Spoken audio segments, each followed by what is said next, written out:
آشنا شدیم. پ غیر از آخر کجا میاد؟ همه جا میاد. پ آخر فقط و فقط ریحانه. حالا بچه‌ها نوشتنشو میدونم بلدین مثل به، اما یه بار من براتون مینویسم. بچه‌ها نگاه کنید، مثل به غیر از آخر 2 تا نقطه‌هاش حتما باید بالا باشه، یکی زیرش. متوجه شدید؟ نمیشه نقطه‌هاشو همینجوری هر جا خواستیم بذاریم ما. حتما باید 2 تاش بالا باشه، یکیش پایین.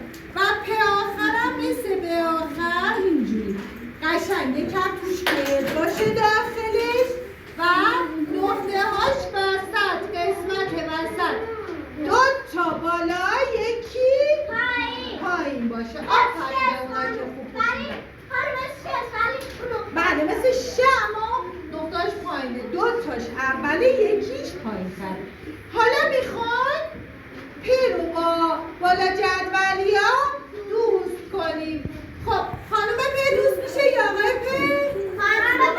بله پ چون دستش راحته. خب حالا بگید پ با آ چی میشه؟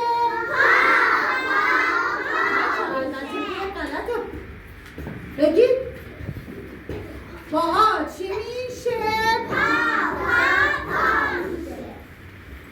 این ببخشید زیر ان میشتم. خب پ با آ چی میشه؟ با آ چی میشه؟ با او چی میشه؟ با کدومی یا دوست بشه؟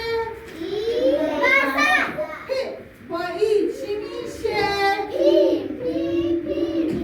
حالا پ با ای آخر. پ با ای چی میشه؟ حالا با ا چی میشه؟ چرا جواب نمیدی؟ حالا با ا چسبان یا ا تنها؟ آفرین. چرا؟ بچه مواظبم دستشون یکی بشه، اینجا دندون درست نشه. با ا چی میشه؟ پ میشه. آفرین به اونایی که جواب دادن. بله با او. حالا پ با او چی میشه؟ مثل پفک.